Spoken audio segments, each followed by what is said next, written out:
जय गुरुदेव। जय गुरुदेव। जय गुरुदेव नाम किसका। जय गुरुदेव नाम किसका। प्रभु का पावन नाम। प्रभु का पावन नाम। जय गुरुदेव।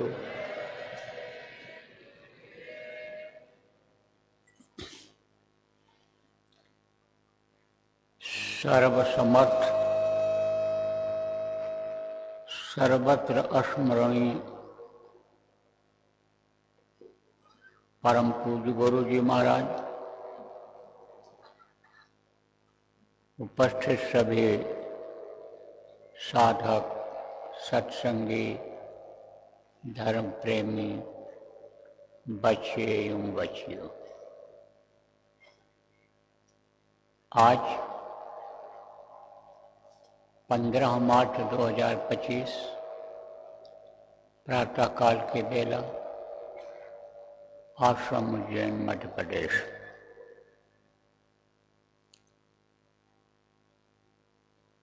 प्रेमियों, भारत देश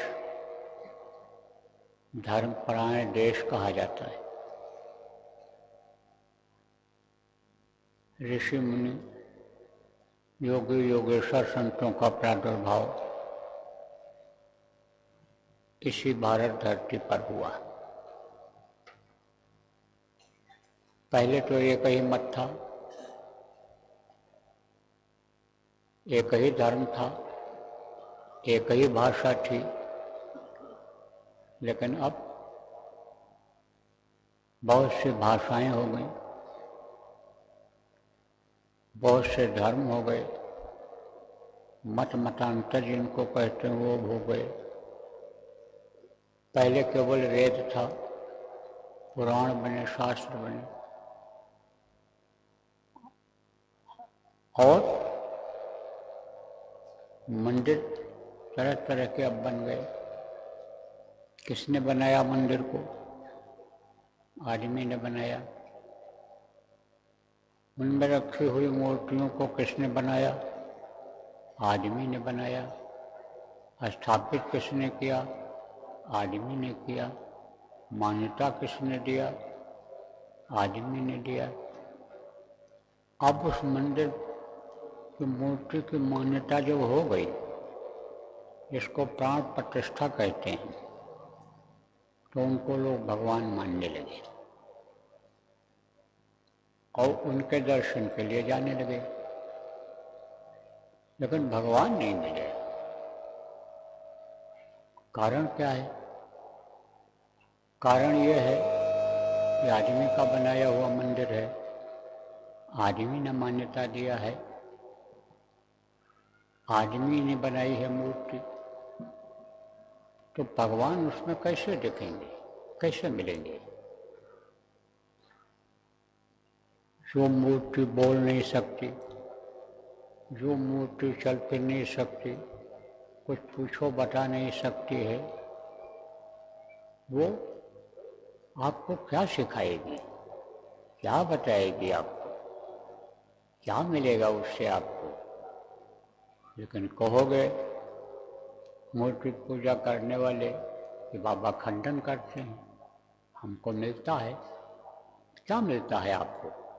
वही चीज मिलती है कि जितनी श्रद्धा आपकी उनसे होती है, आपके अंदर उनकी भक्ति होती है, भावना अच्छी होती है, उसी का फल आपको मिलता है।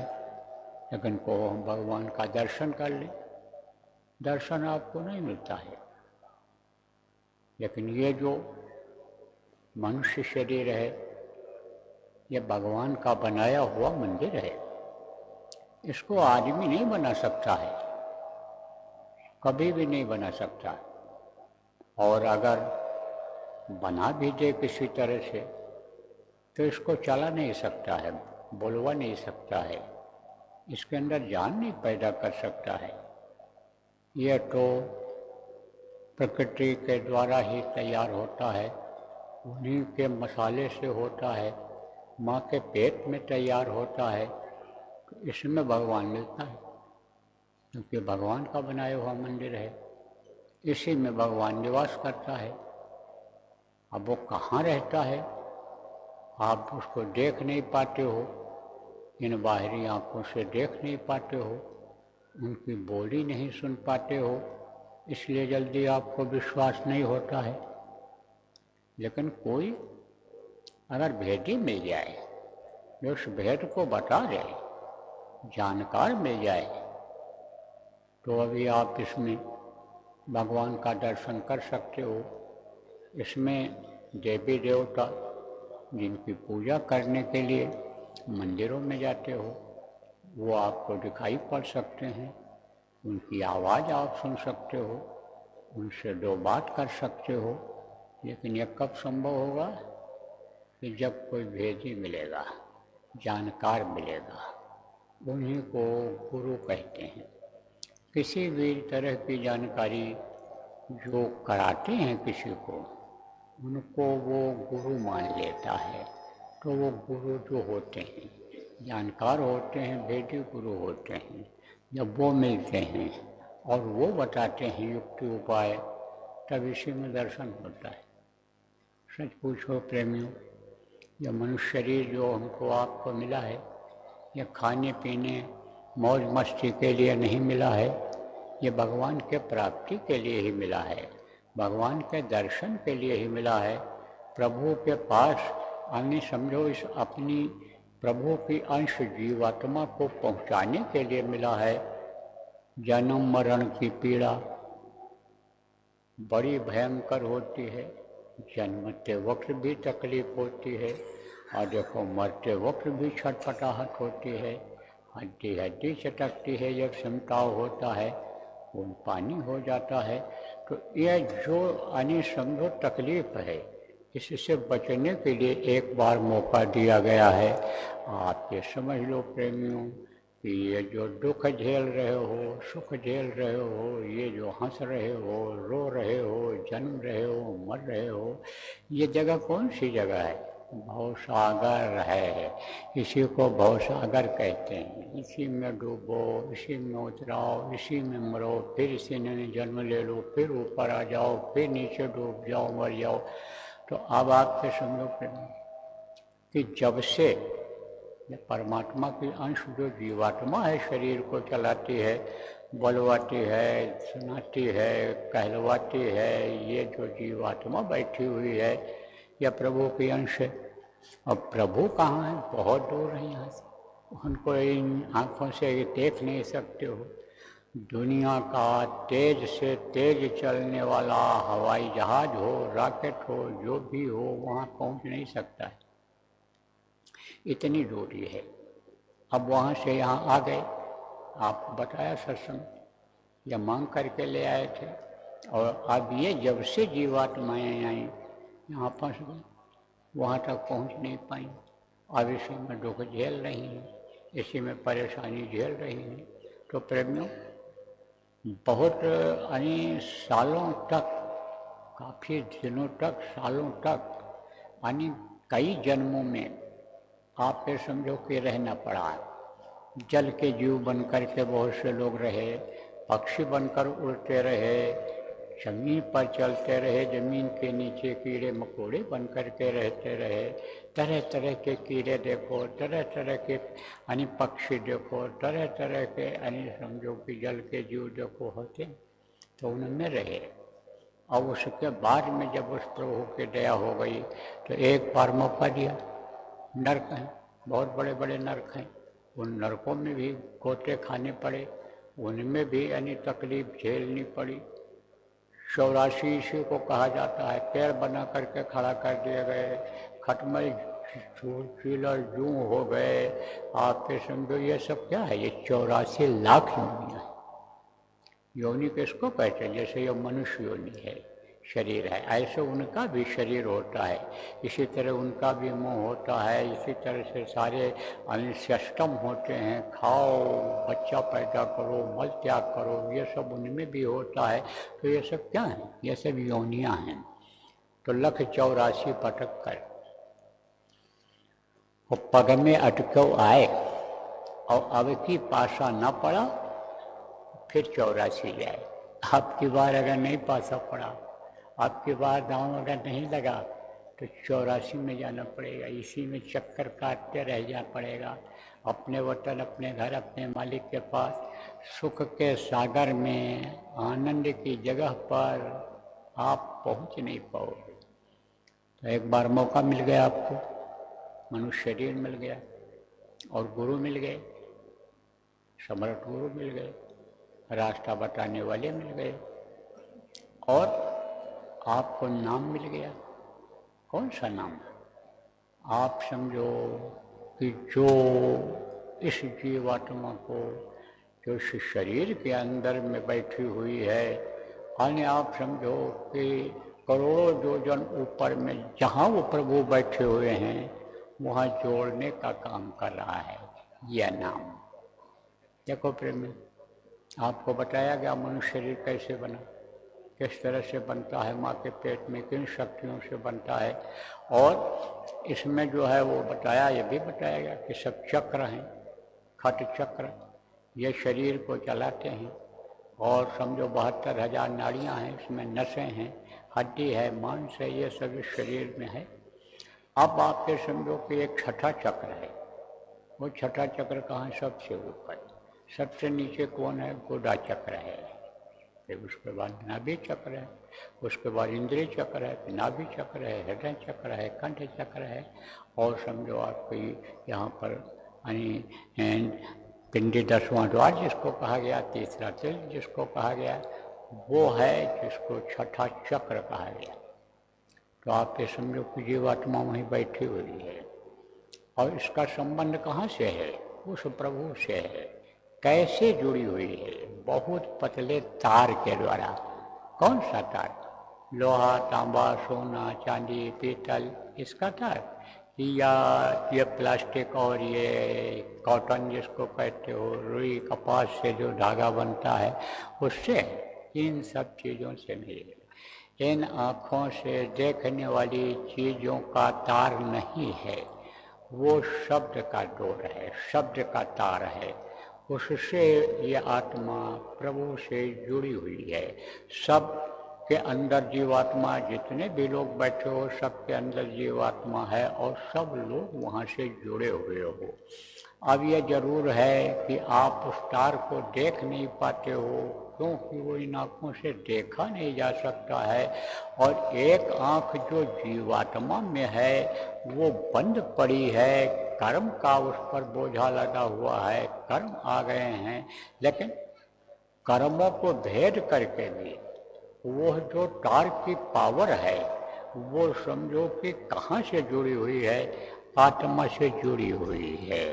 तो आप जब वो मैल हटेगी, गंदगी हटेगी और तार से पूर्ण रूप से जुड़ जाएगी जीवात्मा, तो वही तार जैसे चुंबक तार को छुअत ले तो उठाए, जैसे आपके समझो लोहा को चुंबक छूते ही उठा लेता है, खींच लेता है, ऐसे ही ये शब्द रूपी डोर, यानी समझो शब्द ये जीवात्मा को खींच करके ले जाएगा, प्रभु के पास पहुंचा देगा, मिला देगा। अब ये होगा कैसे?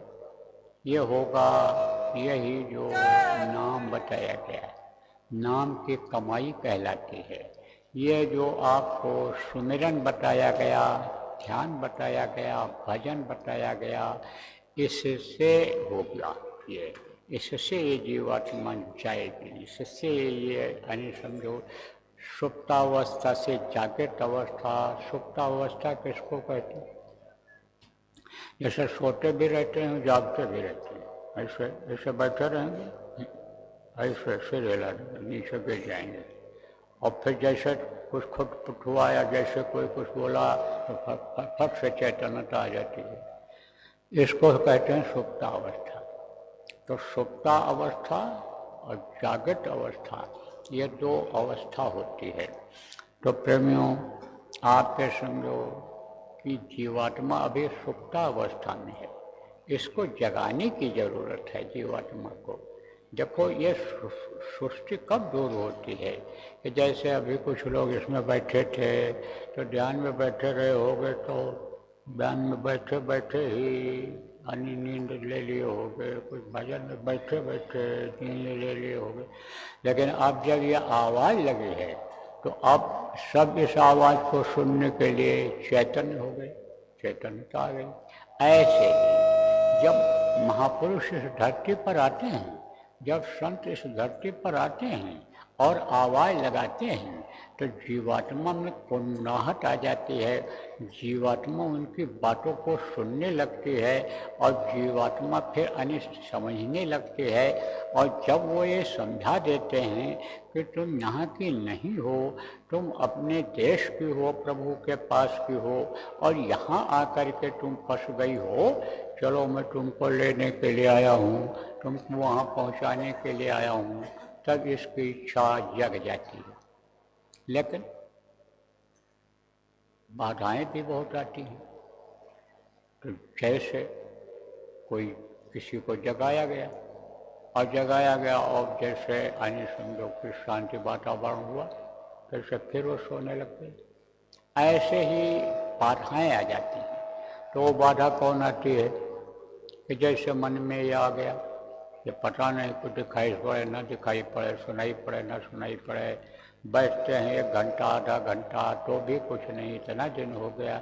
अब ये क्या है? यह बाधा है। आप ये समझो प्रेमियों कि ये जगत में भी बाधाएं हैं।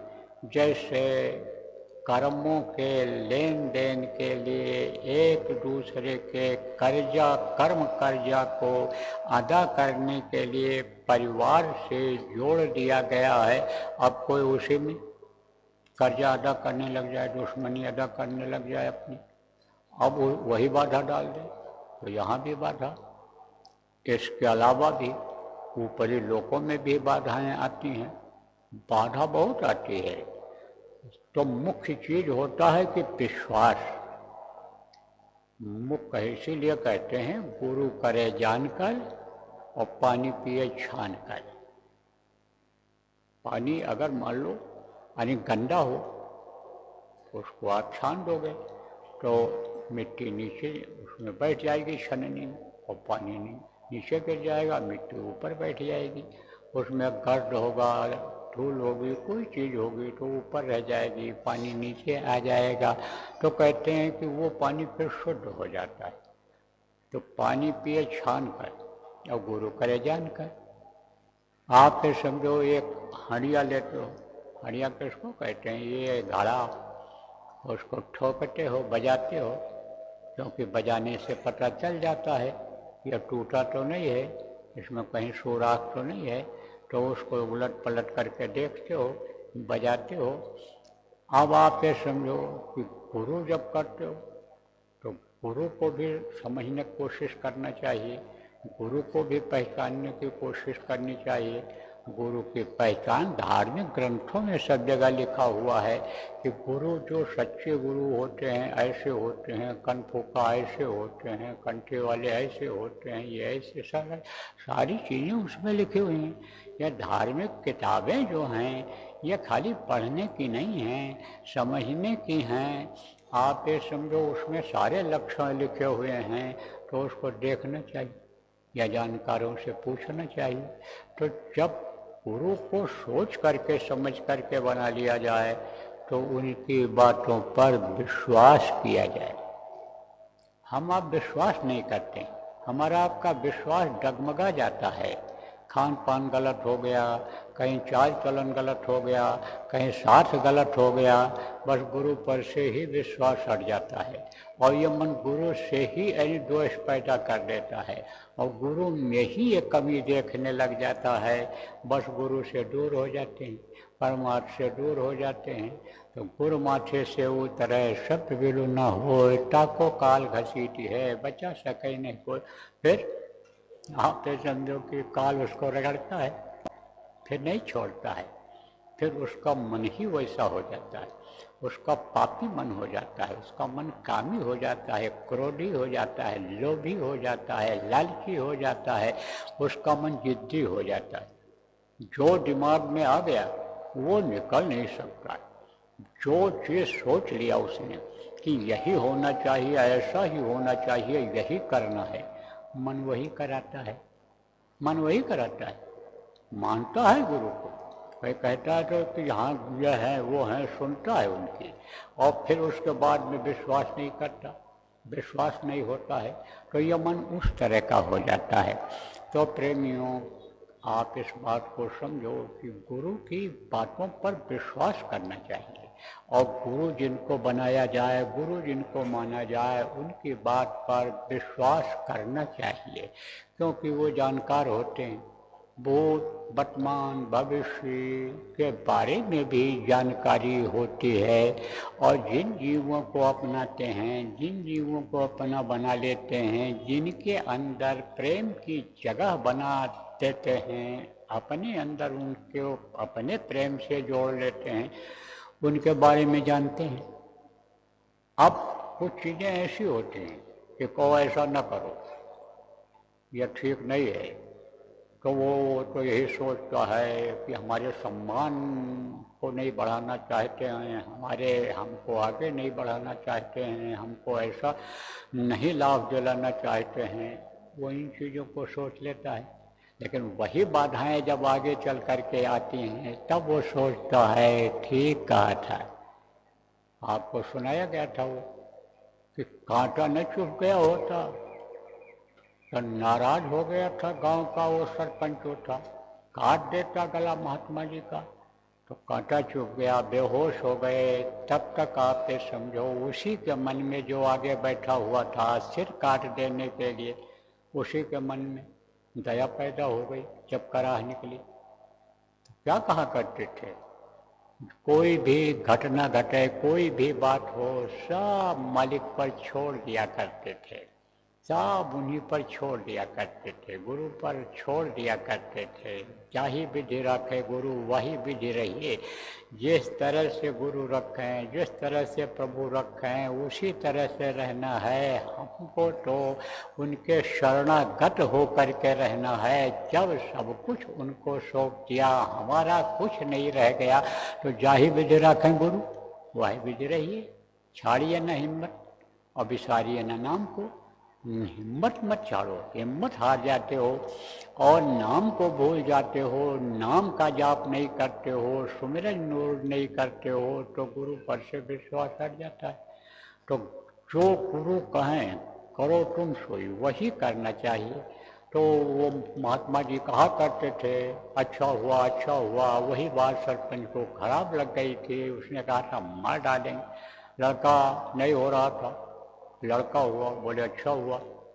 फिर सरपंच का लड़का बीमार हुआ, आया महाराज बहुत बीमार हो गया लड़का, बोला अच्छा हुआ। 10 दिन के बाद जब मर गया फिर गया, महाराज लड़का मेरा खत्म हो गया, बोले अच्छा हुआ। अब इसी पर गुस्सा आ गई, अब बोला काट देंगे इनको।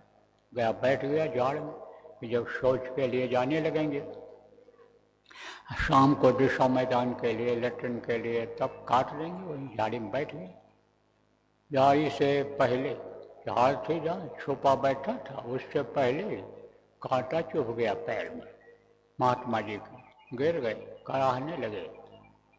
अब वो आया, पानी से मुंह धोया, पंखा किया, कहा महाराज आपको बड़ी तकलीफ हो गई, कांटा चुभ गया। बोले अच्छा हुआ। तब उसका मत्था टनका, कहा सब बात में अच्छा हुआ, सब बात में अच्छा हुआ, सब बात में अच्छा हुआ, यही बोलते हैं। तब पूछा महाराज ये बात हमारे समझ में नहीं आई कि आप हंसी में भी अच्छा हुआ, दुख में भी अच्छा हुआ, सुख में भी अच्छा हुआ, आपके लिए अच्छा हुआ, दूसरों के लिए अच्छा हुआ, अच्छा हुआ ही क्यों कहते हो? तब उन्होंने कहा, अरे सरपंच, अरे अगर ये कांटा न चुभता मेरे पैर में तो तू मेरा गर्दन काट देता कि नहीं? बोल, अब तक कि मेरा गर्दन अलग हो गया होता तो अच्छा हुआ कि नहीं हुआ? तो जो वो करता है अच्छा हुआ। कल मैं बोला था कि जो साधना करते हो और साधना में कोई दिक्कत आती है, साधना में कोई दिखाई सुनाई पड़ने वाली बात है और उसमें दिक्कत आती है तो चिट्ठियाँ लिखो। कई लोगों ने चिट्ठी लिखा और अब भी आज भी लिखेंगे। सुबह तक चिट्ठी आती रही है, रात से ही शुरू हो गई। कागज लिफाफा सब वहाँ रखवा दो प्रेमियों व्यवस्था कार्यालय में, और वहाँ इंक्वायरी पूछताछ हो जो पहले कब बैठते हैं सब लोग, वहाँ रखवा दो। और कोई आप लिखना चाहो, पूछना चाहो दे दो। लेकिन एक एक को कैसे बताया जा सकता है? कुछ बातें ऐसी हैं जो आज बताई जाएंगी, उसी से आपका शंका का समाधान होगा, और कुछ बातें आपके समझो जो रह जाएंगी बाद में बता दिया जाएगा। अगर बराबर सत्संग सुनते रहोगे और ज़रूरत पड़ेगी तो आपको बुला भी लेंगे, आपसे बैठ करके भी बात कर लेंगे। तो कल से चिट्ठियाँ आनी शुरू होगी। तो एक प्रेमी ने लिखा कि बहुत बढ़िया मन लगता था, 5 मिनट में लीन हो जाता था, लेकिन मन कहाँ लग गया? पासपोर्ट में। अब कहते हैं पासपोर्ट बनवाने में ही मन लगा हुआ है, बनेगा नहीं बनेगा, रिन्यू होगा नहीं होगा, उसी में मन लगा हुआ है। तो अब जब उधर मन लगा होगा तो एक साथ दो हुए न बुआ लो और सब फटा फुलाई का लो, एक साथ हनी मुँह भी फुला लो और हंसो भी। ये दोनों काम एक साथ कैसे हो सकता है? तो दुनिया को भी साथ में रखो, दुनिया को भी याद करो, प्रभु को भी याद करो, ये काम कैसे हो सकता है? मन ही याद करता है, मन ही याद कराता है। मन जब इधर की चीज़ों में लगा हुआ रहेगा तब आप ये समझो कि उसको मन कैसे याद करा पाएगा, आपको कैसे याद करेगा उस प्रभु को। इसलिए सब कुछ मौज पर छोड़ देना चाहिए, गुरु पर छोड़ देना चाहिए, ये विश्वास कर लेना चाहिए कि हमारे हित का होगा, हमारे फायदे का होगा। तो पासपोर्ट हमारा रिन्यू होगा, पासपोर्ट हमारा बनेगा। पासपोर्ट में ही क्यों मन लगाए हुए हो? मौज पर क्यों नहीं छोड़ देते हो? क्यों नहीं बोल जाते हो? हर किसी का पासपोर्ट थोड़ो है। देखो, ये नाम नहीं ले रहा हूँ, लेकिन आप इस बात को समझो, ये न सोचो कि हमारे लिए कड़ी बात बता रहे हैं, ये तो सबके लिए बता रहा हूँ कि उसी में मन मत लगाए रहो। मौज यानी समझो कि हमारे लिए अगर होगा तो अच्छा होगा, नहीं तो हमारा पैसा भी जाएगा, हम पहुँच भी नहीं पाएंगे, तो बचत हो जाएगी आपकी, नहीं हो जाएगी। और अगर मौज होगी, समय आएगा तो हर काम समय से होता है, हो जाएगा। और भी चिट्ठियाँ लोगों की आई। देखो प्रेमियों, रुकावट आती है, बाधाएं आती हैं, उसका भी कारण है।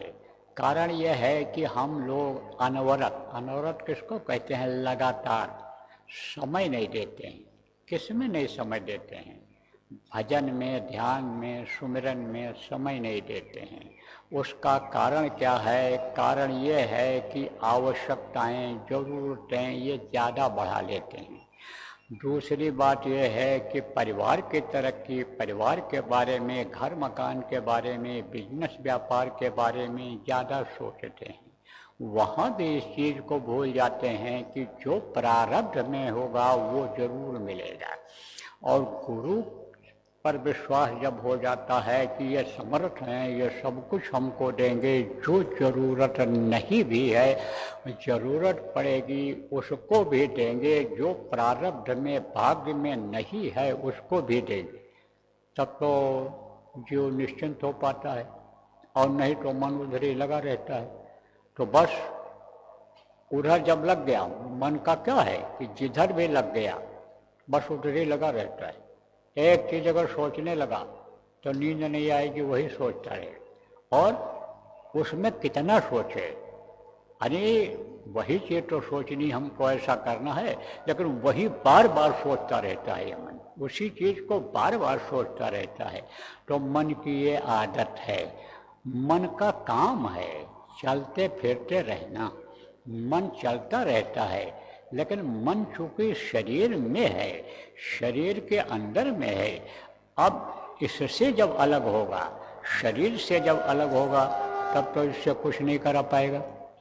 या आपको गुरु के वचन याद होंगे कि जब भजन पर बैठो, ध्यान पर बैठो, तब भूल जाओ।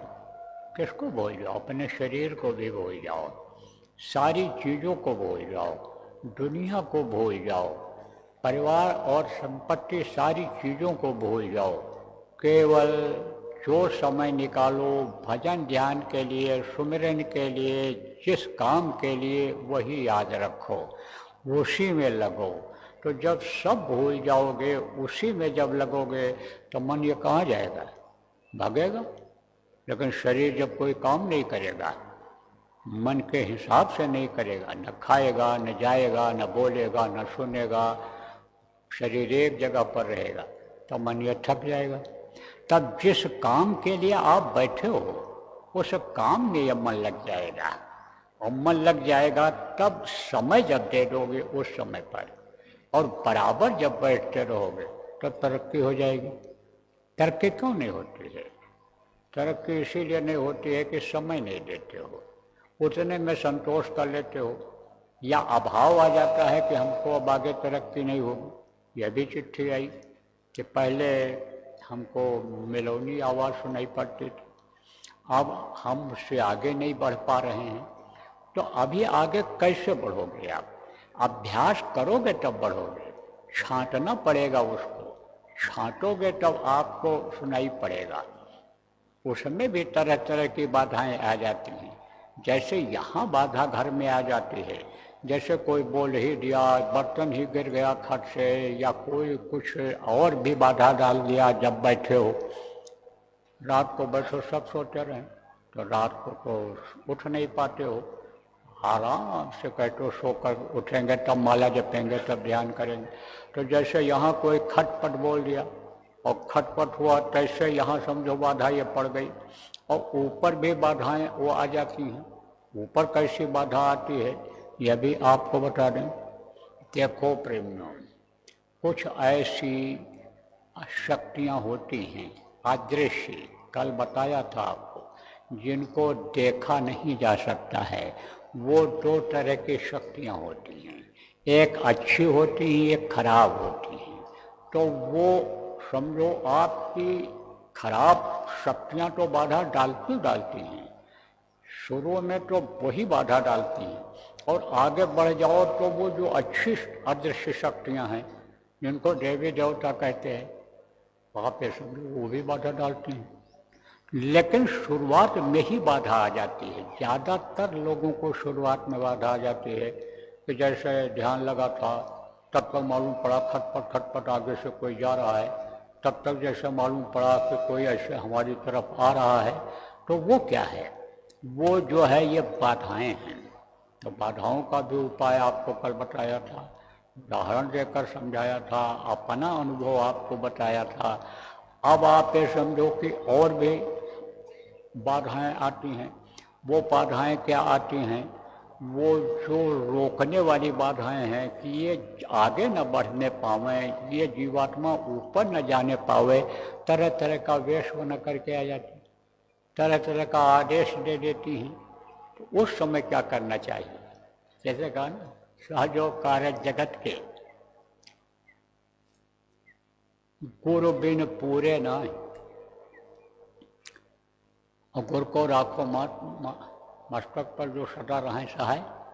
आप ये समझो, गुरु को अगर देखो, गुरु के बगैर कोई भी काम जगत का पूरा नहीं होता, संसार का, दुनिया का, गृहस्थी का।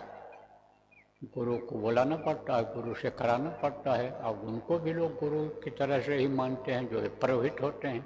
जन्म लेते उनकी ज़रूरत, मुंडन में उनकी ज़रूरत, शादी ब्याह में उनकी ज़रूरत। आप ये समझो संस्कार के समय भी, अंतिम संस्कार के भी समय कहते हैं भाई पंडित नहीं आए, बुला लो, पंडित जी को बुलाओ, पुरोहित जी को बुलाओ, संस्कार कराओ। उस समय भी ज़रूरत नहीं, वो भी गुरु की तरह से माने जाते हैं। सब मानता है, पूरा परिवार मानता है उनको, उनके लिए कोई रोक टोक नहीं। नई बहू आई है उसके बीच में बैठ जाए, बच्चा पैदा हुआ है, छोटी बच्ची है, बच्चा है, वहाँ भी बैठ जाए, दरवाजे पर भी बैठ जाए, उनके लिए कोई रोक टोक है? कुछ नहीं।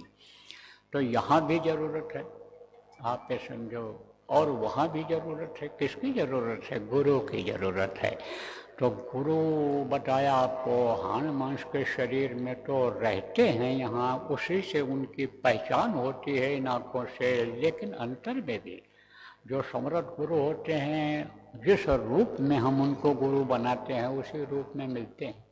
लेकिन याद जब करें तब कहा ना, कोटि कोटि मुनि यतन कराई और अंत नाम मुख आवत नहीं। आखिरी वक्त पर जैसे प्रभु का नाम जो बताया गया, जय गुरुदेव नाम, वो याद नहीं आएगा। लेकिन अगर नाम धुनी बोलने लग जाओगे, बराबर जय गुरुदेव नाम बोलते रहोगे, तब आखिरी वक्त पर भी मुंह से जय गुरुदेव निकलेगा। तो जय गुरुदेव जिसका नाम है वो आपको मिलेंगे, वो आपको मिलेंगे, आपको दिखाई पड़ेंगे और मुसीबत को आपसे दूर करेंगे। तो इसी तरह से आप ये समझो, जब गुरु को बराबर याद करते रहते हैं, गुरु मूरत को कहा गया कि हृदय में बसा लो, मस्तक पर सवार कर लो, तब वो जो बाधाएं आती हैं वो हट जाती हैं, उनके सामने से बाधाएं हट जाती हैं। साधकों से पूछो, साधक सब बताते हैं, सब बताते हैं। इसी में हम बता दें, दो चार लोगों का नाम बता दें, इसी में बता दें या भी बता दें। भूत दिखाई पड़ रहा था, तब तक बाबा आप दिखाई पड़ गए, और वो भूत हट गया, डरवा रहा था, धमका रहा था, दबा रहा था, तब तक वो आ गए। अब जब याद करोगे तब तो, जो बच्चा याद करता है माँ बाप को, माँ बाप उसकी तरफ देखते हैं। देखो प्रेमी, ये सुमिरन क्यों कराया जाता है, क्यों किया जाता है? क्योंकि ये जो धनी पांच बताए गए, इनका लोक है, इनके लोकों से जाना रहता है। अब ये अगर मदद नहीं किए तो जाने में दिक्कत हो जाएगी, और रोक टोक अगर इनके दरबारियों ने कर दिया, द्वारपाल जिनको कहते हैं, गेट कीपर जिनको कहते हैं, तो इनके जो किला हैं, इनका जो बॉर्डर है, आप ये समझो वहाँ पर जो हैं वो जाने नहीं देंगे, तो इधर के इधर ही रह जाओ। इसलिए इनको खुश करना पड़ता है। तो ये खुश कब होते हैं कि बार बार अगर किसी को याद करो तो खुश रहता है। भाई बहुत प्यारे हैं हमारे, हमको बड़ा प्रेम करते हैं, याद करते रहते हैं। आप देखो, जो बच्चा मम्मी मम्मी मम्मी मम्मी बोलता रहता, पीछे पीछे लगा रहता है, पापा पापा बोलता रहता है, उससे वो ज़्यादा प्रेम करते हैं। 2 बच्चे हों, 3 बच्चे हों, लेकिन उससे वो ज़्यादा प्रेम करते हैं। इसलिए बराबर याद करते रहना चाहिए। तो इसीलिए सुमिरन कराया जाता है। अब आप ये समझो कि सुमिरन को भी सावधानी से ही करना चाहिए। सुमिरन से क्या होता है? सुमिरन से एक खिंचाव होता है, एक प्रवृत्ति पैदा होती है अंदर में। किसके लिए पैदा होती है? भाव किसके लिए पैदा होता है? ध्यान लगा कर उनको देखने के लिए, भजन करके उनको सुनने के लिए, उनकी आवाज़ को सुनने के लिए ये एक भावना जगती है, उनसे प्रेम पैदा होता है। विरह कब पैदा होता है? भगवान को भूल ही गए हो, प्रभु को याद ही नहीं कर रहे, याद आ ही नहीं रहे हैं, क्योंकि याद हो नहीं रहे, कर नहीं रहे हो। कारण क्या है कि उनसे मिलने की इच्छा ही नहीं हो रही है, मिलने की इच्छा नहीं कर रहे हैं। और चीज़ों में मन लगा हुआ है, उन्हीं चीज़ों की इच्छा करते हो, धन हो जाए, पुत्र हो जाए, परिवार बड़ा हो जाए, मान प्रतिष्ठा इज्जत वाली जगह मिल जाए, यही चीज़ें सोचते रहते हो। उनसे मिलने के लिए थोड़ी देर के लिए तड़प तो बनाओ। तो वो कब तड़प बनती है? जब प्रार्थना किया जाता है, जब उनको प्रार्थना में क्या होता है, याद किया जाता है। जब प्रार्थना किया जाता है तब वो उस प्रार्थना को सुनते हैं। लेकिन मुँह से बोलते जाओ, हाथ से माला जपते जाओ और मन कहीं और रहे, याद न करावे आपको, उनका रूप न याद करावे, उनको न याद करावे जिनकी प्रार्थना की जाती है, तो वो याद आएंगे? वो देखेंगे? नहीं देखेंगे। वो तो दोनों चीज़ देखते हैं।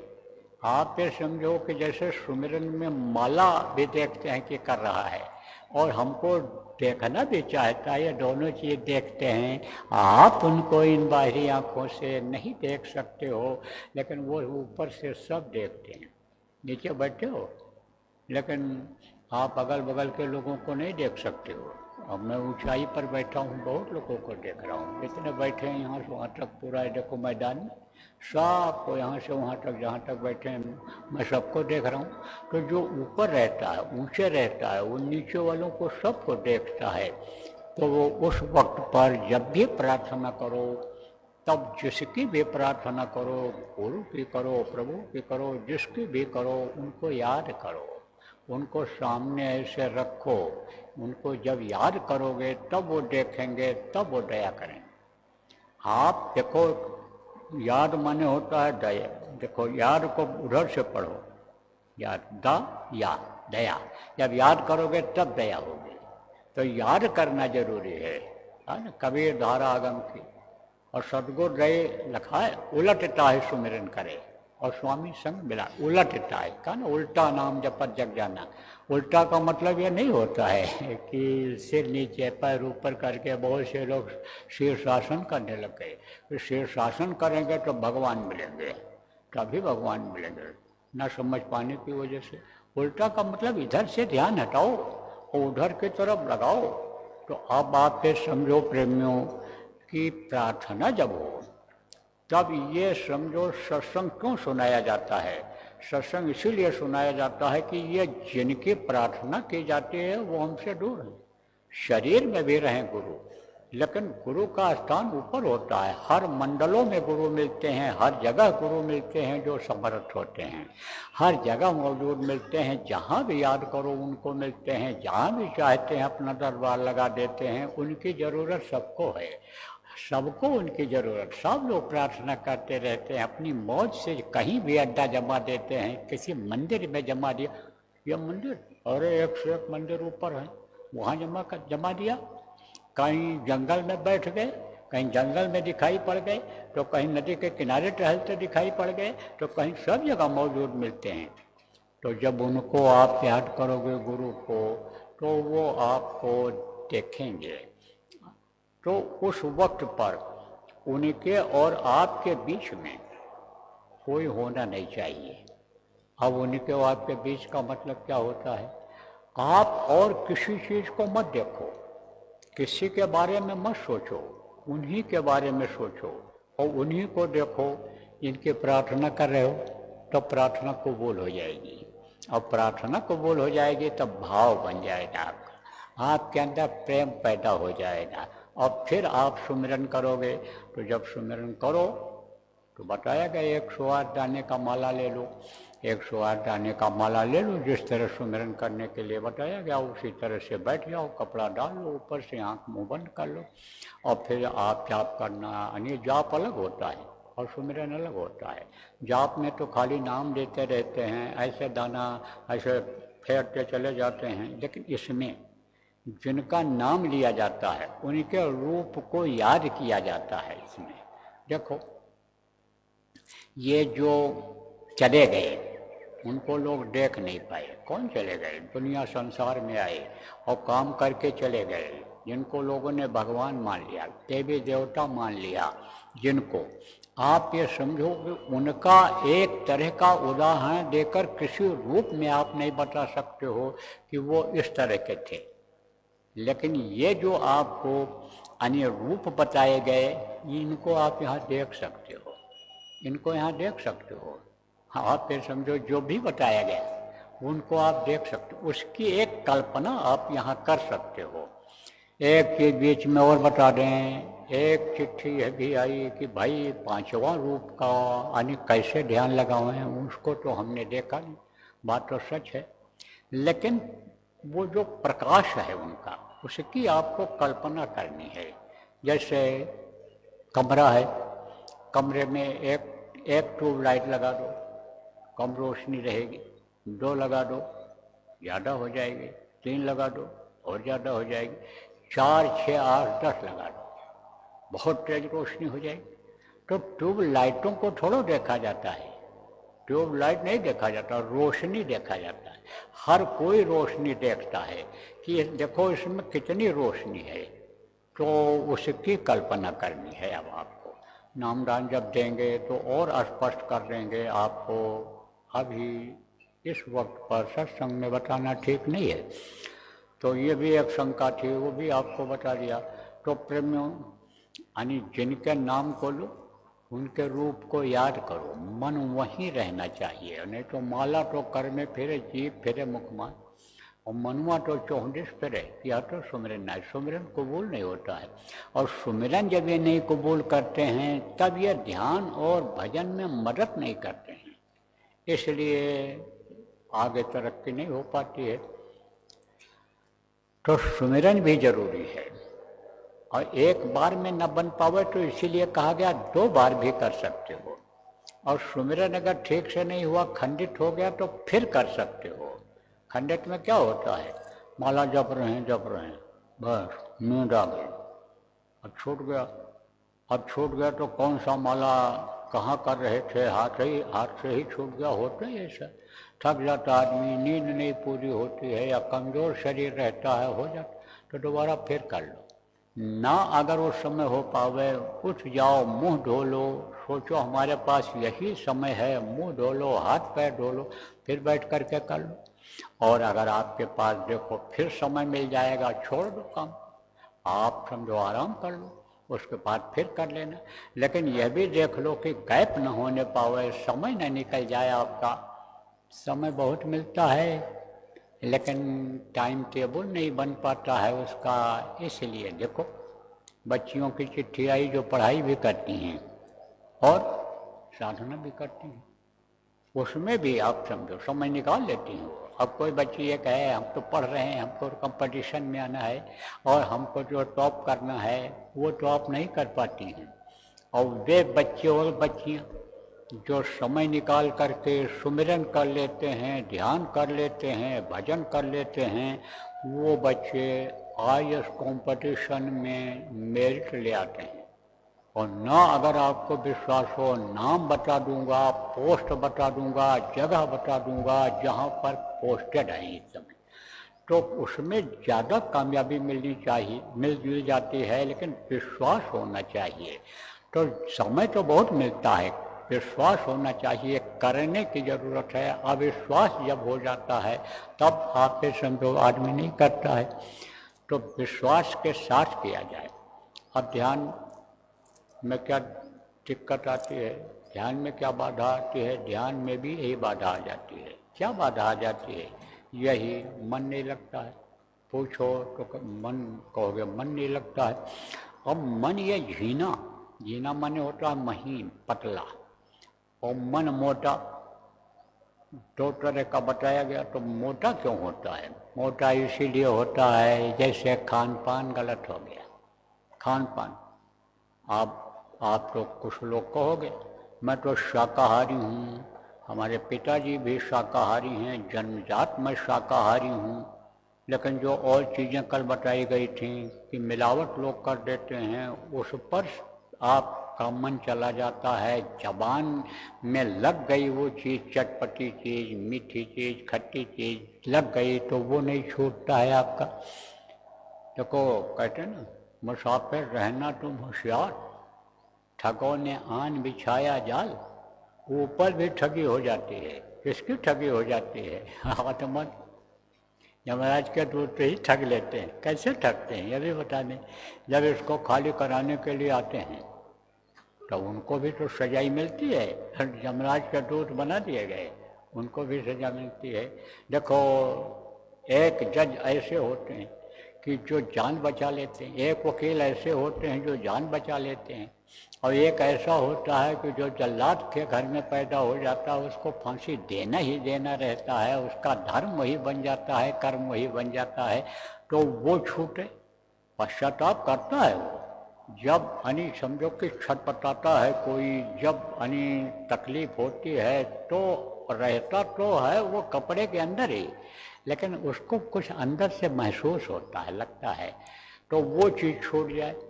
ऐसे ही आप ये समझो कि इसमें होता है कि छूट जाए ये चीज़। कौन चीज़ छूट जाए? ये जो जमदूत आते हैं, जीवों को मार करके, रगड़ करके, तकलीफ दे करके, छटपटाते हुए निकाल करके शरीर से ले जाते हैं, वो भी चाहते हैं हमारा काम छूट जाए।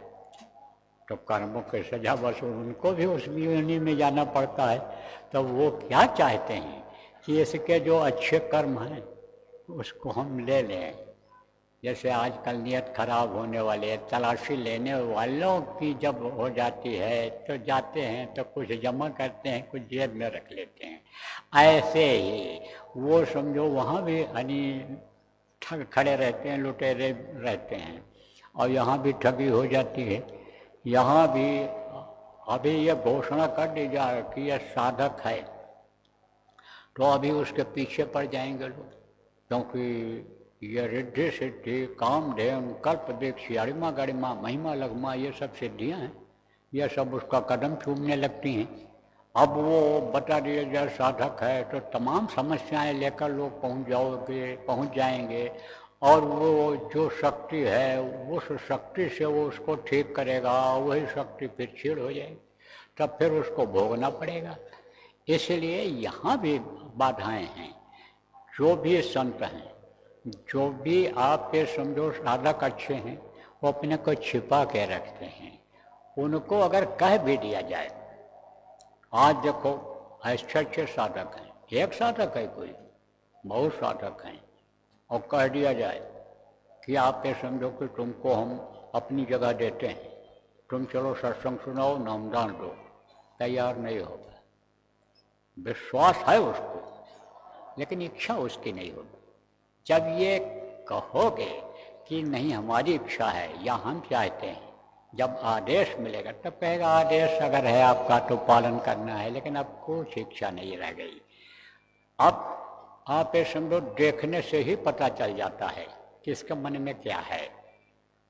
अब जिसके अंदर इच्छा है, महत्वाकांक्षा है, जो ये चाहता है, क्या चाहता है, क्या चाहता है? एक तो सेठ जी बिल्ली पाले हुए थे, तो बिल्ली आकर के बैठ जाती थी। कहाँ बैठ जाती थी? जब सेठ जी खाने लगते थे, और जब सेठ जी खाकर चले जाए तो दूध घी बढ़िया माल चीज़ सेठ खाते थे, तब बिल्ली जाती थी उसको चाटती थी, बिल्ली चाटती थी। अब ऐसा करते थे सेठ जी, बहुत से लोग अन्न की कदर करते हैं, अन्न को देवता मानते हैं, अन्न को फेंकते नहीं हैं, और कहते हैं यह अन्नदाता है, आज अगर हम फेंक देंगे इसको तो कल हम इसी के लिए आप समझो मोहताज हो जाएंगे, हमको सजा मिलेगी। इसी अन्न देवता को डॉक्टर हमसे हटा देंगे, कहेंगे कि सब्जी का पानी पियो, फल खाओ, तो यह अन्न हमसे अलग हो जाएंगे। तो वो सब चाट करके, हाँ पे समझो, और ऐसे पोंछ करके चाट करके और पानी पी करके आप पे समझो पानी डालकर थाली को पी लेते थे। जब उनको जानकारी हो गई इस बात की तो भी बिल्ली आवे बैठी रहे। तो एक महात्मा जी थे, तो महात्मा जी को उन्होंने आमंत्रित किया था, तो महात्मा जी को आमंत्रित किया था तो महात्मा जी को भोजन कराया, और फिर महात्मा जी ने कहा भाई आप भी भोजन कर लो, तो वो भी बैठे, और वो बिल्ली तो भी आई बैठ गई। तब सेठ जी से महात्मा ने कहा कि देखो ये कौन है? बोले हमारी पालतू बिल्ली है। कहे कि आती हम जब खाते हैं तो बैठी रहती है, ऐसे यहीं बैठ जाती है। तो बोले कि जानते हो ये क्या सोच रही है? ये नहीं जानते हैं। बताइए आप।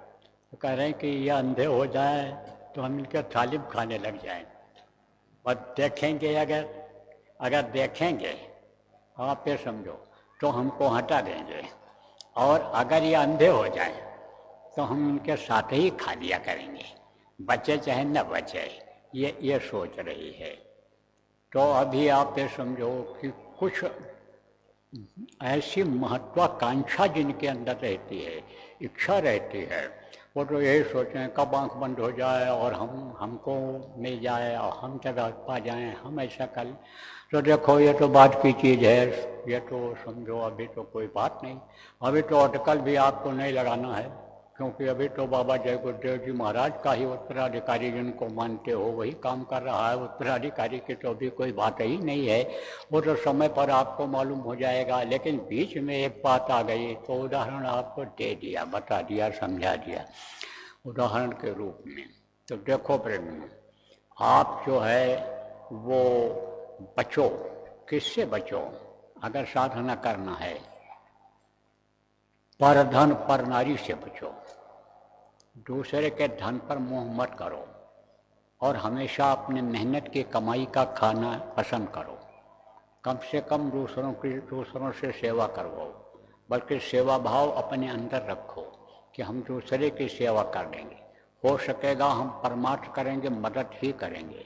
हमको मदद की ज़रूरत नहीं है, हमको और किसी के सहारे की ज़रूरत नहीं है। हमको औरों से क्या रिश्ता, एक रिश्ता तुम्हारा निभाता चलूँ, एक गुरु का रिश्ता और एक प्रभु का, जिसने हमको एक बार मौका दिया, शरीर दिया, उसका यानी समझो हम रिश्ता निभाते चलें। ये सोचने की ज़रूरत है। और साधना तो करनी ही करनी पड़ेगी। नहीं कर पाओगे फिर जन्म लेना पड़ेगा, और उसमें करना पड़ेगा तभी पार हो पाओगे। और कोई रास्ता है ही नहीं जीवात्मा के पार होने का। और नहीं तो जैसे इस समय रोना धोना लगा हुआ है, दुख लगा हुआ है संसार में, इसी तरह से दुख झेलते रहना पड़ेगा। आप ये समझो हर योनि में तकलीफ होती है, जन्मते वक्त मरते वक्त भी तकलीफ होती है। जान उसमें भी बचाना पड़ता है, जैसे इसमें भी आप लोग जान बचाते हो, उसी तरह से उसमें भी बचाना पड़ता है। क्योंकि आहार को ही आहारित कर लेता है। एक पक्षी देखो छोटे कीड़े को खाने के लिए दौड़ता है, तब तक दूसरा पक्षी उसी के ऊपर हमला कर देता है। तो ये सब योनियों में जाना पड़ेगा, परेशानी झेलनी पड़ेगी। अभी आपको नहीं पता है कि राजस्थान के जो पक्षी वहाँ जन्म ले लिए, जो वो कहाँ जाएं, वो प्यासे मर जाते हैं। जो समुद्र में जहाज के ऊपर बैठ गया पक्षी, वो कहाँ उड़ करके जाएगा इतना दूर, वहीं उसकी जान निकल जाएगी। तो अब आप इस बात को समझो, उन सब योनियों में जाना पड़ेगा, करना तो पड़ेगा। तो थोड़ा त्याग कर लो, थोड़ी तपस्या कर लो। देखो ये भी बता दें आपको, असर आता है, अन्न का असर आता है। बुद्धि खराब हो गई, आपको दृष्टांत पीछे सुनाए गए। बराबर कुछ लोग सत्संग सुनते रहते हो कि वो पठान मोदी, जिसको आप ये समझो कि जो चोरों का अन्न खा के आया था दावत में, उसका क्या असर हुआ था। ऐसे अन्न का असर होता है। अन्न का दोष, संग का दोष, स्थान का दोष लगता है। देखो सत्संगी है कोई, भजनानंदी है कोई, दूसरा भी सत्संगी है, दूसरा भी भजनानंदी है, लेकिन अगर उसकी कमाई का खाता है तो आप ये समझो कि उसका भी असर आता है। अपने में से उसको भी देना पड़ता है। किस में से देना पड़ता है? भजन में से देना पड़ता है। अब अगर अथाह हो गया, धन हो गया, उसमें से कुछ देना भी पड़े, जो करोड़पति हो गया, 10-20 हजार लाख देना भी पड़े, तो उसके लिए फर्क नहीं पड़ता है। लेकिन थोड़ा ही है, वो भी चला जाएगा तो कैसे काम बनेगा। इसलिए इन सब चीज़ों का ध्यान रखना चाहिए। देखो लेना देना है, कर्जा है, ये भी तो अदा करना है, और शरीर को चलाने के लिए वो भी इंतजाम करना है। तो ये सब इंतजाम कर लो, लेकिन होशियारी के साथ। कहीं लुट न जाओ, कहीं छल न जाओ, कहीं बहक न जाओ। इस चीज़ का भी ध्यान आपको रखना है। इस चीज़ का ध्यान रखना है कि कौन सा धन हमारी बुद्धि खराब करेगा, कौन सा साथ हमारा बुद्धि खराब करेगा, कौन सा लालच हमारी बुद्धि को खराब करेगा, कौन सा हमारे मन को परमार्थ से हटा देगा, भजन से हटा देगा, गुरु से दूर कर देगा। इस चीज़ का भी आपको ध्यान रखने की ज़रूरत है। अब कहोगे कर्जा, तो कर्जा तो भाई अदा करना पड़ेगा। और गुरु चाहते भी हैं कि एक दूसरे का कर्जा अदा हो जाए, तो उनके पास तो सब तरीका होता है। कैसे ये भी बता दें। इतने आदमी बैठो, यहाँ 1 लाख 1.5 लाख आदमी शरीक हुए होंगे सब मिला करके 3 दिन में, और इतने आप बैठे होगे कम 50,000 आदमी इसमें कम से कम। मैं देख रहा हूँ जहाँ तक आदमी दिखाई पड़ रहे, लेकिन एक जगह के तो हो नहीं, बहुत जगह के हो। अब किसी भी जन्म का कर्जा अगर किसी से रहा है तो उसको अदा कैसे करोगे? इसी में अदा हो जा रहा है। किसी को धक्का लग गया, कोई आटा दे गया भंडारे में, कोई बना दिया, कोई सफाई कर दिया, कोई पत्थर रख दिया, कोई पानी परोस दिया, कोई कुछ कर दिया, इसी में लेना देना आधा हो जाता है। अब ये जो होशियार लोग हैं, परमार्थी लोग हैं, उनको ये सोचना चाहिए कि भाई हम दूसरे का क्यों खाएं, दूसरे से पत्तल अपनी क्यों उठवाएं, हम दूसरे से अपनी सफाई क्यों करावें, और कराएंगे तो उसमें लेना देना अगर होगा, हमारा यानी उसका कर्जा होगा तो अदा होगा, और नहीं तो हमारे ऊपर लगेगा। ये तो होशियारी रखनी चाहिए, लेकिन इसमें अदा हो जाता है। आपको दृष्टांत में सुनाया कि 100 जन्म का कर्जा, और महात्मा ने 1 घंटे के सपने में अदा करा दिया। तो तरीका होता है कर्जा अदा कराने का। कर्जा भी अदा करना जरूरी है, सब काम जरूरी है। अब मान लो संबंध किसी से हो गए, तो कहते हैं ना कि होशियारी रखो, बच्चों पर ध्यान रखो, क्योंकि किसी भी आप ये समझो कि तरफ उनका दिमाग अगर चला गया, मन अगर चला गया, तो उनका मन नहीं मानेगा। बुढ़ा आदमी अगर कोई सोचे हम ये चीज़ खाएं, सोचे हम ऐसा कोई काम करें, तो शरीर साथ नहीं देगा, इसलिए वो उससे बच जाएगा। लेकिन ये जो युवा हैं, ये जो बच्चे हैं जिनका खून तेज चलता है, उनके दिमाग में जो चीज़ आ जाएगी उसको वो करेंगे ही करेंगे। इसीलिए देखो बच्चे और बच्चियां जिद्दी हो रहे हैं, बच्चे और बच्चियां गलत लोगों के साथ पढ़ करके आदत खराब कर दे रहे हैं, यानी खान पान अपना चरित्र खराब कर दे रहे हैं। तो ये आदत जल्दी छूटती है? नहीं छूटती है। कितना भी आप ये समझो, मान लो मन चला हो गया कोई लड़का, मन चली लड़की हो गई, अब आप तो कहते हो भाई बंधन में बांध दो, और लोग भी कहते हैं कि बंधन में बांध दो। तो बंधन जब हो जाएगा तब ये अपनी आदत से अलग हो जाएंगे। लेकिन बंधन में बंधने के बाद भी मैं देख रहा हूँ इस समय आदत नहीं छोड़ती है, वो आदत नहीं छोड़ती। इसीलिए देखो खून हो रहा है, इसीलिए कत्ल हो रहा है, इसीलिए फांसी लगा रहे हैं लड़के लड़कियां, ये सब इसी वजह से हो रहा है। अब एक चीज़ और बता दूं कि जैसे यानी आप समझो कि छूने से पता चलता है कि इनको बुखार है या इनका हाथ ठंडा है, ऐसे ही उसमें से दोनों में से, पुरुष और स्त्री दोनों में से अगर किसी के अंदर खराब आदत हो गई, चरित्रहीनता हो गई, और कोई दोनों में से बहुत एक भजन आनंदी है, तो भी उसका भी असर आता है, उसका भी असर आता है।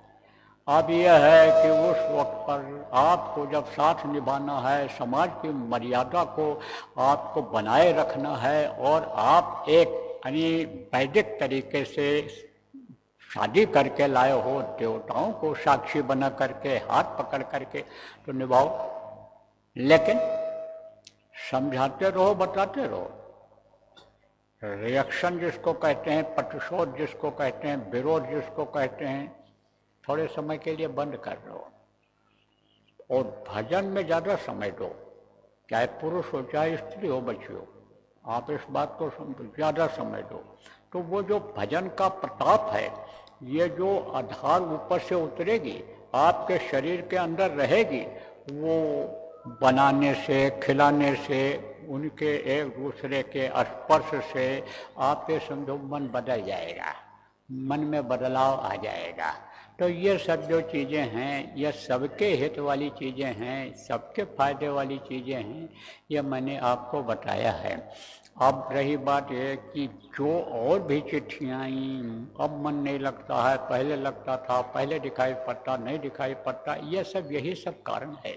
बाधाएं बीच में आ जाती हैं और उन बाधाओं की वजह से कर्म ऐसे बन जाते हैं कि वो ध्यान में, भजन में कर्म बाधा डालते हैं। वो बाधा जब बीच में पड़ जाती है तब मन नहीं लगता है, रुकावट जो आ जाती है इसी वजह से आ जाती है। और या तो कहीं गलती बन जाती, जो बार बार कहा जाता है कुछ दिखाई पड़े, सुनाई पड़े, मत बताओ, बता देते हो, भोलेपन में बता देते हो, भोलेपन में भी बता देते। कैसे? एक जगह है राजस्थान, वहाँ मध्य प्रदेश में, सागर जिला में, तो मैं उधर से आ रहा था गाड़ी से,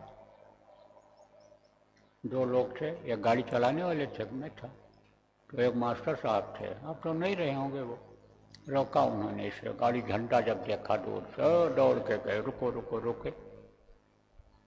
तो जब वहाँ पर रुके, आप ये समझो, तो वो बोले तो उतरो, कुछ नाश्ता पर, सुबह का समय था और सुबह मुझे पहुंचना था, एक जज साहब थे, प्रेमी थे, उनसे मिलना था। तो मैं सोचा कि वो कोर्ट जाने से पहले घर पर मिल जाएंगे, अच्छा रहेगा, जल्दी चलेंगे। जल्दी चल दिया था जहाँ से रुके थे, लेकिन वो ज़बरदस्ती ले गए। तो वो चले गए अंदर कुछ बनाने के लिए, हलवा बनाया था उन्होंने जल्दी फटाफट। अब वो जो उनकी थी बुढ़िया माता जी आई, बैठ गई वहीं पर, कहा होगा उन्होंने चलो वहाँ बैठो, बैठ गई। तो हाल चाल पूछा, माता जी ठीक है, हाँ। अब न उनके पास कोई बात करने का, न मेरे पास बात करने का, क्या बात करें। फिर हमने कहा कि माता जी आप भजन किया करो। बोले हाँ भैया हम करते हैं भजन, हमको सुनाई पड़ता है। तो हमने कहा बताया मत करो। बोले नहीं बताते नहीं हैं, हम तुमसे कह रहे हैं कि हमको सुनाई पड़ता है, बताते नहीं। इतनी भोली, कहते हैं ना भोले भाव मिले रघुराई, निर्मल मन जन सो मोह पावा, मोह कपट छल छिद न भावा। निर्मल मन जिनका होता है, छल कपट जिनके अंदर नहीं होता है, उन्हीं को प्रभु ज़्यादा प्रेम करते हैं, भाते हैं, उनके हृदय में जल्दी बैठ जाते हैं कि जहाँ ज़्यादा इन सब चीज़ों की गंदगी नहीं होती है, सफाई होती है, निर्मलता होती है। तो भोलेपन में भी लोग बता देते हैं, लेकिन वो उसका भी नुकसान होता है, भोलेपन का भी नुकसान होता है, इसलिए बताना नहीं चाहिए। इसीलिए कहता हूँ चिट्ठियाँ लिखो और किसी के हाथ में मत दो, आप लिफाफा बंद कर दो, लिफाफा नहीं है लिफाफा ले लो यहाँ, और दफ्तर वाले आप लिफाफे की व्यवस्था करा दो वहाँ। तो अब आप ये समझो समय ज़्यादा हो रहा है, 3 घंटा हो रहा है आपका। तो देखो प्रेमियों, अब तो है चली चला का बेला, और शाम की कोई गारंटी नहीं है कि होगा, ध्यान भजन तो होगा। और स्वास्थ्य हमारा अच्छा नहीं है, लेकिन गुरु महाराज की दया हुई, 3 दिन हाजिरी दे दिया यहाँ करके। तो आपके समझो स्वास्थ्य ठीक रहेगा तो आ जाऊँगा मंच पर, यहाँ हो वहाँ हो, जहाँ रोज होता है जहाँ भी होगा। नहीं तो अब आप लोग अपने हिसाब से प्रस्थान की करो तैयारी। लेकिन जो मीटिंग करने वाले हो, जो सेवा करने वाले हो, यहाँ पर आए हो, तो विस्तार किया है आपने, इसका सिमटाव कर देना, सिमटाव करवा के जाना। और कुछ भंडारे वाले आप रुक जाना है, ये जो सेवादार रुक रहे हैं इनको कोई खाने की दिक्कत ना होने पावे। व्यवस्था जो आप लोग देख रहे हो, समझ लो कि 2 दिन का कार्यक्रम और बढ़ गया तो पानी की, पेशाब की और लाइट की, किसी चीज़ की इनको कमी ना होने पावे, जो प्रेमी रुकेंगे। और जो मीटिंग के लिए आप लोगों से कहा गया था, तो मीटिंगें तो पता चला है हमको हुई हैं, लेकिन रूपरेखा उसकी नहीं बन पाई है कि कैसे आप ये समझो कार्य को आगे बढ़ाओगे, कैसे एक दूसरे का तालमेल करके बैठ करके योजना बना करके योजनाबद्ध तरीके से काम करोगे, इसकी रूपरेखा नहीं बन पाई है। तो आप लोग अभी मीटिंग कर लो, अभी बैठ जाओ। कौन लोग बैठोगे? प्रांत के जिम्मेदार, और ये जो मीटिंगें करवाते हैं ये लोग, और ये जो संस्थाएं हैं, ट्रस्ट है अपना, उसके मेंबर और पदाधिकारी, और बैठ करके सारी योजना बनाओ। जो जरूरी काम है तुरंत करने का है उसकी रूपरेखा बनाओ। जो बराबर चल रहा है उस रूपरेखा की समीक्षा करो। उसमें कम ज़्यादा कैसे, कहाँ, किस प्रांत में हो सकता है, कैसे क्या, उसकी एक रूपरेखा बनाओ। और आप ये समझो कि ये जो व्यवस्था बनी हुई है, व्यवस्था में अगर कोई कमी है तो उस व्यवस्था की कमी को पूरा करो। जो भी यानी समझो कि सदस्य हैं आपके प्रांतों के, उसमें भी घटाओ बढ़ाओ, जो करना है आप कर लो। जो संस्थाएं बनी हैं उनके मेंबरों को भी आप काम दो, जो जिस काम के लायक है, जो प्रांत के लोग हो आप उनसे क्या अपेक्षा करते हो, वो आपकी क्या मदद कर सकते हैं, उनसे आप मदद लो, उनसे आप काम लो। और वो भी व्यवस्था में अगर कहीं कोई कमी हो तो उस कमी को पूरा करो। ये सब काम करो। आज का दिन जो है आप इसमें दो और समय निकालो और मीटिंग करो। देर भले लगाए, लेकिन आप फिर समझो देर आए दुरुस्त आए, आपकी व्यवस्था ये दुरुस्त हो जाए। क्योंकि कुछ दिनों के बाद फिर मीटिंगें होंगी, कुछ दिनों के बाद सब लोग इकट्ठा होंगे, इसलिए इसको आप कर लो। अब समय आप लोग निर्धारित कर लो, 8 बजा है, 9 बजे करोगे, 9:30 बजे करोगे, क्योंकि 1 घंटा का समय भी चाहिए। यहाँ सत्संग में बैठे होगे तो आपको नाश्ता पानी करना है और भी दैनिक क्रिया करनी है। उस हिसाब से देख लो कि कब शुरू करेंगे, जगह निश्चित कर लो। जिम्मेदार लोग जो प्रांतों के हो और जो संस्था के हो, जो ये मीटिंग कराते हो, आप लोग सब बैठ जाओ एक जगह और योजना बनाओ। आवश्यकता होगी तो मैं भी आ जाऊंगा। मैं आप लोगों से अलग नहीं। ये मत सोचो कि बाबा बुढ़ा हो गया। ओ, बाबा को पे हिम्मत बहुत है और गुरु महाराज पर भरोसा है, वो ताकत देते हैं। निराश हो रहा था कि शायद न कर पाऊंगा, और पहले दिन आया हूँ जो लोग थे, आपने देखा होगा, लेकिन ऐसी दया हुई कि कोई कहेगा बीमार है। बोलो जय गुरुदेव। तो अब इस कार्यक्रम का हो रहा है समापन, और एक प्रार्थना के बाद कार्यक्रम संपन्न हो जाएगा। फिर शाम को जब घंटी बजेगी, शाम को जिस टाइम बजती है उससे थोड़ा आगे पीछे भी हो सकती है, तो जब बजेगी तब आप लोग बैठ जाना आकर के। बोलो जय गुरुदेव, जय गुरुदेव, जय गुरुदेव। नाम किसका? जय गुरुदेव। नाम किसका? प्रभु का पावन नाम, प्रभु का पावन नाम। जय गुरुदेव। मेरे प्यारे गुरु दाता मंगता द्वारे खड़ा,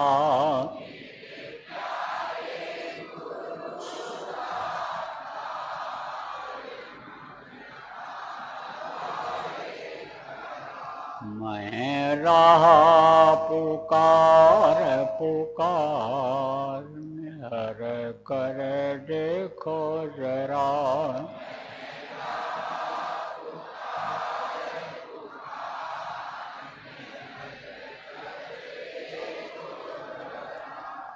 मोहि दीजय भक्ति दान, काल दुख बहुत दिया।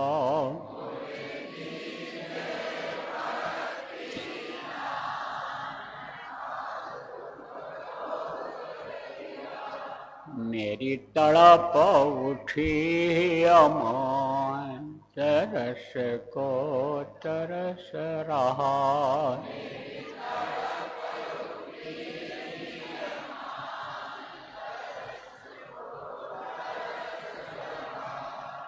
बरसाओ घटाया पार, प्रेम रंग दीजे बहा।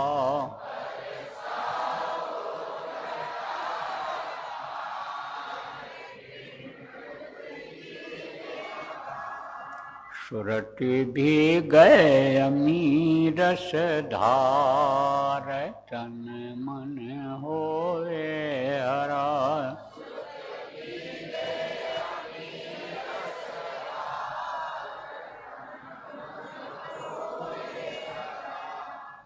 मेरा जीवन सफल हुई जाए, तुम गुण गाऊं सदा।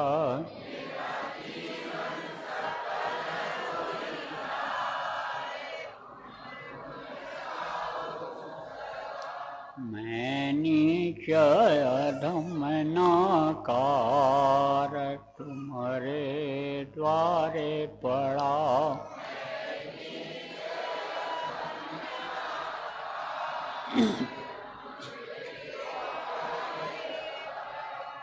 मेरी बिनती सुनो रर प्यार, घट उमगाओ दया।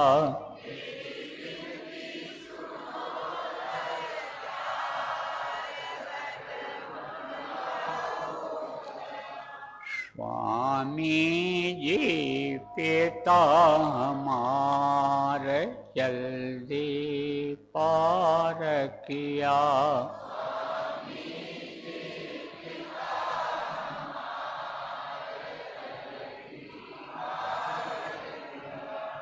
जय गुरुदेव स्वामी पिता हमार, जल्दी पार करो।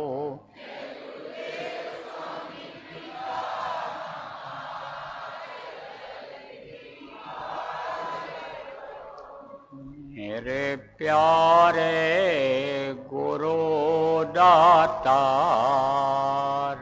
मंगता द्वारे खड़ा।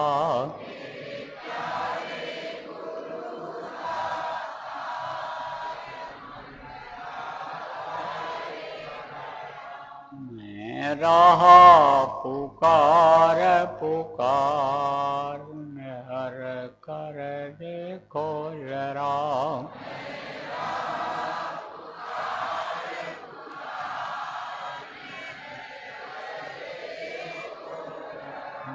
हर कर देखो जरा।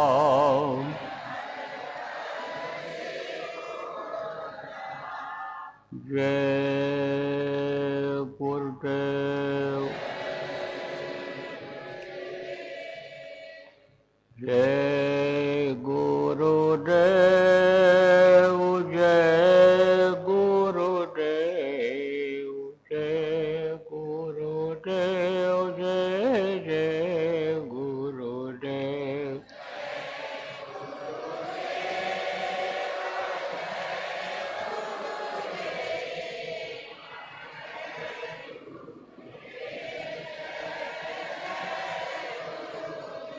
देखो ये जय गुरुदेव नाम बराबर याद रखना। यह गुरु महाराज का जगाया हुआ प्रभु का नाम है। यह शरीर के साथ जोड़ लो तो यह शरीर की रक्षा में, शरीर की आवश्यकता की पूर्ति में, शरीर के लिए ये नाम समझो कि एक तरह से जय गुरुदेव नाम यह अमृत की तरह से है, यह संजीवनी की तरह से है। इसलिए जय गुरुदेव नाम को मत बोलना और बराबर बोलते रहना, अंदर अंदर बोलते रहो, चलते फिरते बोलते रहो, नाम धुनी बोलो, कैसे भी हो जय गुरुदेव नाम रट जाए, याद हो जाए, हृदय में बस जाए, ऐसा बसाओ कि निकले ही नहीं अंदर से। बोलो जय गुरुदेव।